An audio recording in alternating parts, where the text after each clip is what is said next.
নমস্কার বন্ধুরা, আপনাদের সাথে আমি সিদ্ধেশ্বর। আপনারা দেখছেন আমার ইউটিউব চ্যানেল মাই বার্ডস মাই লাভ। আমার সমস্ত দর্শক এবং সাবস্ক্রাইবারদেরকে আমার চ্যানেলে একটি নতুন ভিডিওতে স্বাগত জানাই।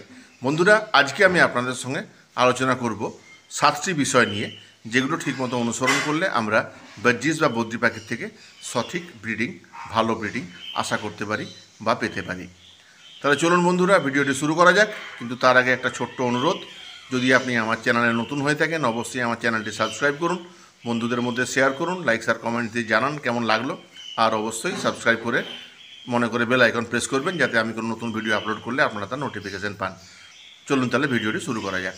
বন্ধুরা, বার্জিস বা বদ্রি পাখির সফল ব্রিডিংয়ের জন্য যে 7টা গুরুত্বপূর্ণ বিষয় আজকে আমরা আলোচনা করতে চলেছি, তার মধ্যে প্রথম এবং সবচেয়ে গুরুত্বপূর্ণ বিষয় হলো মেল ফিমেলের সঠিক নির্বাচন।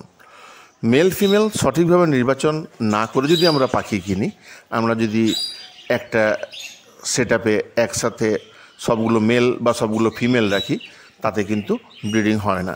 তাই স্বাভাবিকভাবেই আমাদেরকে মেল ফিমেল দেখে পাখি কিনতে হবে। সাধারণত আমরা বদ্রি পাখির যেহেতু অনেক রকমের রং হয়ে থাকে, তাই অ্যাট্রাকটিভ কালার এবং ব্রাইট কালার দেখে পাখি পছন্দ করে আমরা নিয়ে চলে আসি। সেই সময় মেল ফিমেল নিয়ে অতটা ভাবি না। কিন্তু মেল ফিমেল যদি না হয়, তাহলে ব্রিডিং কোনোভাবেই হওয়া সম্ভব নয়। শুধু মেল থাকলে তো ডিম পারে না, আর যদি ফিমেলও থাকে একসাথে দুটো, তাহলে সেক্ষেত্রে ডিম হয়তো পারবে, কিন্তু সেখান থেকে কোনো বাচ্চা হওয়ার সম্ভাবনা থাকবে না, কারণ ডিমগুলো আনফার্টাইল হয়। তাই যদি আমরা ঠিকঠাক ব্রিডিং চাই কমপক্ষে, সেক্ষেত্রে কিন্তু আমাদের অবশ্যই মেল ফিমেল দেখে কিনতে হবে, এবং অবশ্যই সুস্থ পাখি কিনতে হবে। পাখি যদি দেখেন এক জায়গায় খাঁচার মেঝেতে ঝিমিয়ে বসে আছে, বা গা ফুলিয়ে বসে আছে, বা চুপচাপ থাকছে, খুব বেশি নড়াচড়া করছে না, এদিক ওদিক উড়ে বেড়াচ্ছে না, সেক্ষেত্রে কিন্তু এগুলো অসুস্থতার লক্ষণ। তাই দেখে সুস্থ সবল এবং মেল ফিমেল কনফার্ম করে আমাদেরকে পাখি কিনতে হবে। বদ্রি পাখির মেল ফিমেল চেনা খুব সোজা। দেখুন বন্ধুরা, আমি আরেকবার আপনাদেরকে দেখিয়ে দিই। দেখুন, এটা মেল পাখি। এর ঠোঁটের উপরের যে মাংসল অংশ রয়েছে, দেখুন ওখানটায় নীল রঙের ভাব রয়েছে। এই ঠোঁটের উপরের মাংসল অংশ যদি নীলচে হয়, তাহলে সেটা মেল হয়। ঠোঁটের উপরের অংশে ডিপ নীল বা হালকা নীল থাকলে সেটা মেল হয়। আর এটা দেখুন ফিমেল পাখি। এর ঠোঁটের উপরের অংশ দেখুন সাদা। ঠোঁটের উপরে যে মাংসল অংশ রয়েছে সেটা সাদা বা সাদাটে টাইপের, ব্রাউন টাইপেরও হতে পারে, সেক্ষেত্রে এটা ফিমেল। অনেক ক্ষেত্রে ফিমেলের খুব হালকা নীল আভা দেখা যায়, কিন্তু সেটা দেখে আপনি বুঝতে পারবেন যে ওটা ফিমেল বলে। এর পরবর্তী বিষয় হলো খাঁচার সঠিক মাপ। খাঁচা যদি সঠিক মাপের না হয়, তাহলে ব্রিডিং পাওয়া আমাদের সমস্যা হতে পারে। অনেক সময় বাজারে আমরা পেট শপে যে সমস্ত সুন্দর দেখতে খাঁচাগুলো দেখতে পাই, ফ্যান্সি কেজ বা ইম্পোর্টেড কেজ যেগুলো আমরা দেখতে পাই, সেগুলো দেখতে বেশ সুন্দর হয়। তার মধ্যে আমরা রঙিন পাখি রাখলে সেটা আমাদের দেখতেও বেশ ভালো লাগে, খাঁচাও সুন্দর লাগে এবং পাখিগুলোও ওই খাঁচার মধ্যে দেখতে ভালো লাগে। কিন্তু বন্ধুরা, ওই ধরনের কেজ অনেক সময়ই ব্রিডিংয়ের উপযুক্ত হয় না। ব্রিডিংয়ের জন্য একটা মেজারমেন্টের দরকার হয় কেজের, এবং সেটা অবশ্যই খুব ছোট হলে চলে না, কারণ পাখির এনাফ স্পেস দরকার ওড়ার জন্য।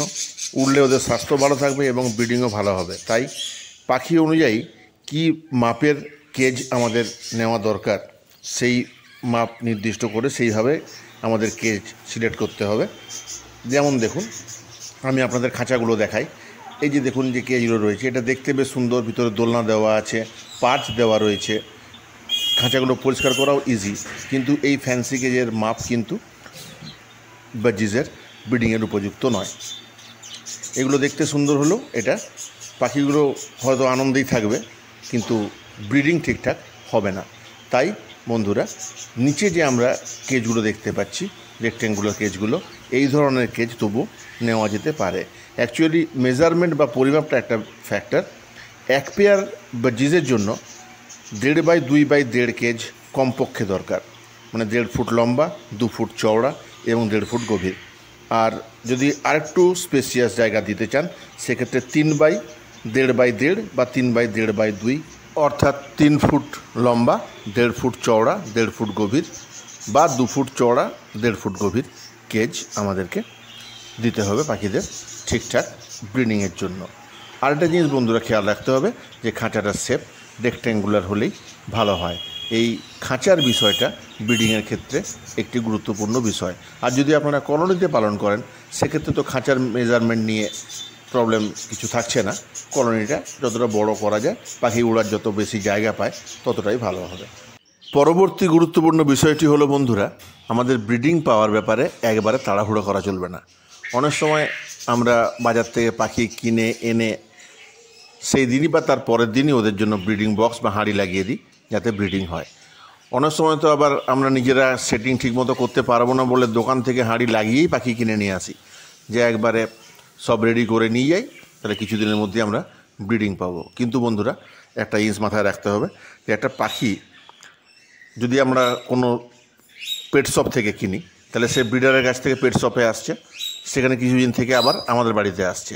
তাহলে এই যে তার ঘন ঘন পরিবেশটা চেঞ্জ হচ্ছে, তাকে একটা সেটেল হওয়ার টাইম দিতে হবে। বা যদি ব্রিডারের থেকে কিনি, সেক্ষেত্রে সে ব্রিডারের কাছ থেকে এসে আমাদের বাড়িতে আসছে, নতুন জায়গা নতুন লোক দেখে এমনিতেই ভয় পেতে পারে। স্বাভাবিক কারণে ওদেরকে সেটিং হওয়ার জন্য একটু সময় দিতে হবে। অন্তত 6 থেকে 7 দিন যদি আমরা ওদেরকে নর্মাল অবস্থায় রাখি আমাদের বাড়িতে, জায়গাটা চিনে নেয়, লোকজনগুলোকে চিনে নেয়, তারপর আমাদেরকে হাঁড়ি দেওয়ার ব্যাপারে চিন্তা ভাবনা করতে হবে। আরও একটি জিনিস খেয়াল রাখার আছে হাঁড়ি বা ব্রিডিং বক্স দেওয়ার আগে, যে পাখিটার যে পেয়ারটা আমরা এনেছি ওদের মধ্যে বন্ডিং ঠিকঠাক হয়েছে কি না। ওদের যদি ঠোঁট রেখে কিস করতে দেখা যায়, বা একে অপরের মাথা চুলকে দিচ্ছে দেখা যায়, মেল ফিমেলকে খাওয়াচ্ছে দেখা যায়, এইগুলো ওদের বন্ডিংয়ের সিম্বল। এইগুলো দেখলে আমরা বুঝতে পারবো যে ওদের মধ্যে বন্ডিং ঠিকঠাক হয়েছে। তাই পাখিকে একটু সেটেল হতে দিয়ে একটু সময় নিয়ে পরে ব্রিডিং বক্স বা হাঁড়ি বসানোটাই বেটার। কেননা তাড়াহুড়া করলে অনেক সময় হিতে বিপরীত ফল হয়, ব্রিডিংয়ে অনেক দেরি হয়ে যায়। তাই এই ব্যাপারটিও আমাদের খেয়াল রাখতে হবে যে আমরা নতুন পাখি আনার পর যদি ব্রিডিংয়ে বসাই, সেক্ষেত্রে আমাদের অন্তত 1 সপ্তাহ বা 10 দিন ওয়েট করে নিতে হবে। ওরা নতুন জায়গায় এবং নতুন পরিবেশে নিজেদেরকে খাপ খাইয়ে নেওয়ার পর এবং ওদের মধ্যে বন্ডিং হওয়ার পর আমরা ব্রিডিং বক্স বা হাঁড়ি দেবো, তাতে আমরা তাড়াতাড়ি এবং ভালো রেজাল্ট পাবো। পরবর্তী গুরুত্বপূর্ণ বিষয় হলো বন্ধুরা, এজ অফ ম্যাচিউরিটি। একটা পেয়ারকে আমরা তখনই ব্রিডিংয়ে বসাবো যখন ওরা ব্রিডিংয়ে সম্পূর্ণভাবে সক্ষম হবে। ম্যাচুরিটির এজ না হলে আমরা যদি ওদেরকে ব্রিডিংয়ে বসাই, সেক্ষেত্রে কিন্তু রেজাল্ট পেতে দেরি হয়, এবং যদি রেজাল্ট পাওয়াও যায় তাতেও সমস্যা হতে পারে। অ্যাকচুয়ালি আমি বলতে চাইছি বন্ধুরা, একটা বাজিজ, এক পেয়ার বাজিজ আমরা যদি 6 মাস বয়সের পাখি নিই, ওরা কিন্তু সেক্সুয়ালি ম্যাচিওর হয়ে যায় বা ব্রিডিং করতে পারে। কিন্তু ঠিকঠাক ব্রিডিং এজ কমপক্ষে 10 মাস, 10 থেকে 12 মাস যদি আমরা ওয়েট করি, তারপর যদি একটা পেয়ারকে ব্রিডিংয়ে বসাই, আমরা নিঃসন্দেহে অনেক ভালো রেজাল্ট পাবো। আর ম্যাচিওর এজে আসার পর একটা ফিমেল 4 বছর পর্যন্ত এবং একটা মেল 6 বছর পর্যন্ত ভালোভাবে ব্রিডিংয়ে সক্ষম থাকে। তাহলে তাড়াহুড়া না করাটাই ভালো।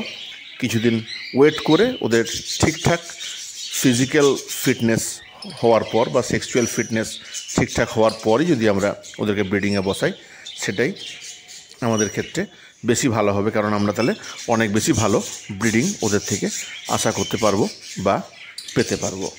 এরপরে আমাদের খেয়াল রাখতে হবে ওদের খাবার দেওয়ার ব্যাপারে। যত বেশি ভালো খাবার আমরা ওদেরকে দিতে পারবো, তার তত ওদের স্বাস্থ্য ভালো থাকবে, এবং স্বাস্থ্য ভালো থাকলেই ভালো ব্রিডিং হবে। তাই সেক্ষেত্রে বন্ধুরা, soft food, seed mix, fruits, vegetables, এই সমস্ত ওদেরকে আমাদের নিয়মিত দিয়ে যেতে হবে।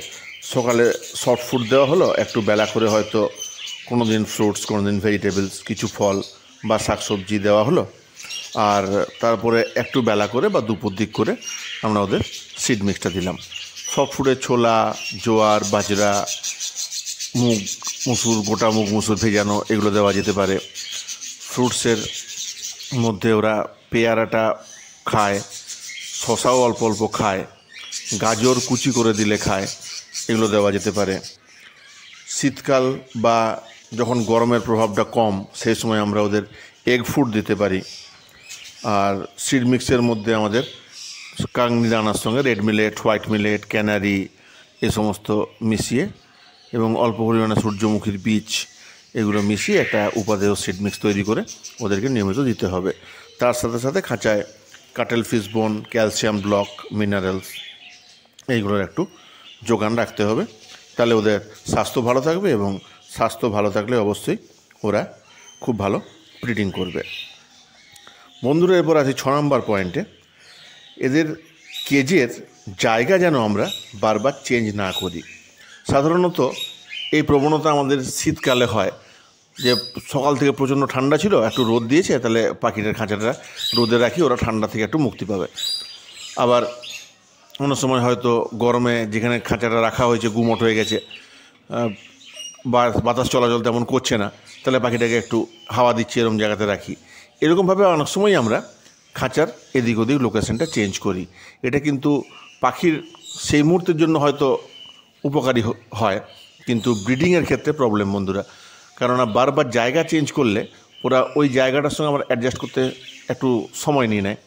আর এটা যদি ঘন ঘন চেঞ্জ করা হয় জায়গা, সেক্ষেত্রে ওরা ব্রিডিংয়ের বসার সাহস পায় না, মিটিং করে বা ব্রিডিং করার সাহসটা পায় না, কারণ বারবার জায়গাটা চেঞ্জ হলে ওরা একটু প্রবলেম ফিল করে।